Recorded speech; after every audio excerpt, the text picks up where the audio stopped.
Hey y'all, we just had an absolutely massive patch note come through in a list of other patch notes, and there were some other things in there that are pretty nice, but there was one note that was a really, really big deal that's going to have massive implications going forward into phase two in four different areas of the game, and I want to talk about all four of those. I'm sure most of you already know, but if you don't already know, the patch note that was the very first patch note today in the patch notes that came onto the PTR says that they have increased the size of the Sand Squall Desert to support 3 new nodes.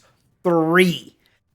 You would be forgiven based on what they said in the live stream if you would have thought, like I did, that there weren't going to be any new nodes at the start of phase 2. And maybe you could say, well, there's that one little area where you can deliver the caravans to, so maybe there'll be that one node, but that'd be it. That would make sense as well. But no, 3 new nodes, likely coming in phase 2. I mean, I suppose it is possible that this patch note is there, but it's not actually going to make it to phase 2.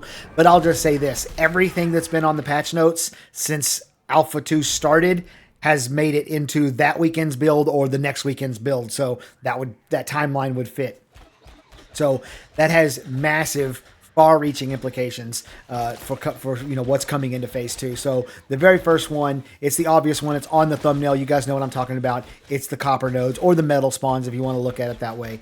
I did a video last week talking about bad game design, and one of my complaints about the game, which I love the game, but I have complaints like everybody, is the lack of metal. The lack of metal nodes on the map. It doesn't make sense that the other 4 gathering professions have ridiculously abundant nodes everywhere. It's no big deal to gather as much as you want. Just in less than 2 minutes walk in any direction, you can run into all that stuff. But copper or metal is exceedingly rare, and you got to go all over the map looking for it, and half the time you don't even find it and all that. And one of the comments that I got from a lot of different people was basically that the Riverlands is not supposed to have metal. It was never intended to have metal because it's the Riverlands. That's you're looking at flowers and trees. Are more abundant. Fish are more abundant, that sort of thing. But the desert, what was suggested was the desert would be where there'd be lots of metal, but for example, not as many trees, not as many flowers. That actually makes a lot of sense. That also would make the caravan system in the game a lot more relevant, because then in order to move mass quantities of goods from one node to another, or one biome to another, you would need to use that caravan system to transport those goods. So I said in a follow-up video to that one that I was excited about that possibility. That's a great idea, and I hope that is the case. So whether you say that is the case or that isn't the case, you're still talking about a lot more metal just on the map in general. You have to think about how much land space, how big the desert has to be to support 3 new nodes. Think about the area of the map. Basically, the entire western third of the map, what we currently have, is Halcyon, Jova, and Nuela. That's a huge section of map to support 3 nodes. The desert will have to be that big to support the 3 nodes. So we're talking about a lot more land space, a lot more land mass, and then you're distributing the metal nodes and other nodes across that entire area. And then whether it has the exact same distribution as the Riverlands, which if it does, okay, there'll just be a lot more metal on the map, or it has the distribution which people are speculating, which is going to be way more metal than other things. Now you're talking about a lot more metal on the map. Either way, I'm happy. That's a big deal. We're talking about actually being able to go out and purposely mine metal like you can go chop trees or go fish or go cut flowers or whatever. You could just go to the desert and mine. Huge implications. Big deal. Number 2, one of the biggest impediments to leveling right now in Ashes of Creation, given that it's a very grind-heavy game right now while we're still testing things and we don't have all the questing and story arcs and all that stuff in, is the lack of good grind spots. Right now, there's a very limited number of good grind spots for every level range. And a lot of times the spot is really only good enough for 1, maybe 2 groups, but you'll find 3 and sometimes 4 groups. And all those people out there, they're just taking a spot that should be good and making it mediocre. And then the mediocre spots get filled up because everybody starts to trickle down, and before you know it, there's really not a good place for a group to grind.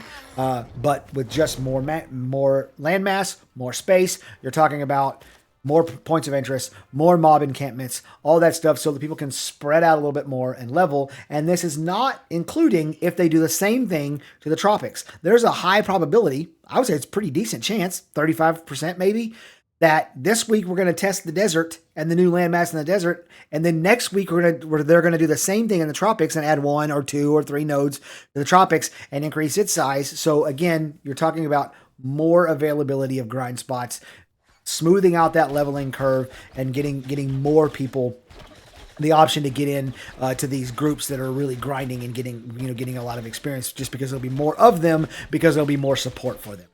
So that's a really big thing. Number 3. More mayors. There's going to be there's only 5 mayors right now. With just the desert expansion, there's going to be 8. Potentially with tropics, you're looking at maybe 9 or 10. But on my server, I think that if there were 8 nodes, I would be the mayor of one of the nodes. I think my guild is big enough in that hierarchy going down that I could be the mayor of one of the lesser nodes, one of the 8th node, so to speak. And that's assuming that Pirate Software doesn't just decide he wants to control the whole map. But that gives more opportunity for more people to be mayors and get to experience what that system is like. More guilds to get to be more tied into their nodes and bought in, so to speak, on what their node is trying to accomplish, and go out there and do it. It's a really, really big deal. It's huge. And not only that, but now you're going to have a lot more opportunity to have more journeyman crafting stations being built through the upgrading of the nodes. I think with 8 of them, you're close to being able to get everything in journeyman across the map, assuming that the nodes work together. And that leads me to my final point. The nodes aren't going to be working together. So right now on my server, I'm on Lenneth, and they keep touting that server as, quote, the most advanced server, because all of our mayors have worked together. They decided there's no point in fighting. There's no conflict point. There's no reason to fight. So let's work together. Let's coordinate to make sure that we have all of the apprentice crafting tables available somewhere on the map. You can get to whatever craft you want to do. There's an apprentice one there, and then work and get the best journeyman ones available, so that our server can be super advanced like that. And it is. Here's the problem.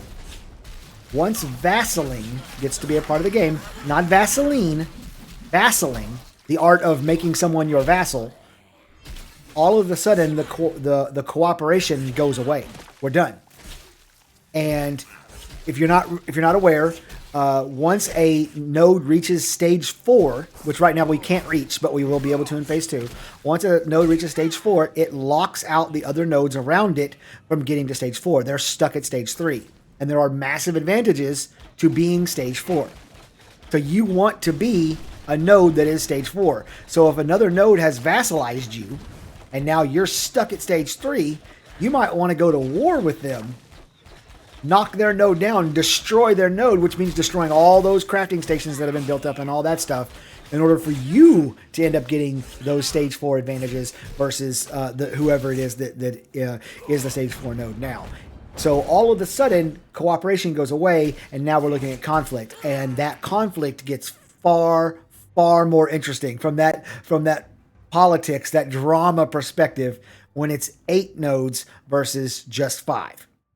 Like, I would suspect that if we had only had 5 nodes, there would only be 1 stage 4 node. But with 8 nodes, it might be a situation where there are going to be 2 stage 4 nodes, and there's going to be a lot of conflict and drama and politics and intrigue and all of that stuff over who's going to be the stage 4 nodes, and the fighting and the battling and the destruction of the nodes and stuff. It's going to be awesome. It's going to be so much fun. So that's really what I have for you guys. Is we have a major update coming in just 2 weeks, and we're talking about more copper. We're talking about more grinding spots. We're talking about more mayors. We're talking about more of that drama, which we all know. We all love that drama. We all feed off that drama. So there's just more coming. Ashes of Creations Alpha 2 Phase 2 just got a lot bigger. It's going to be so much fun. I can't wait to play it with you guys here coming in just a couple of weekends. That's all I got for this one. Please subscribe to the channel, and I'll see you guys in a video here real soon.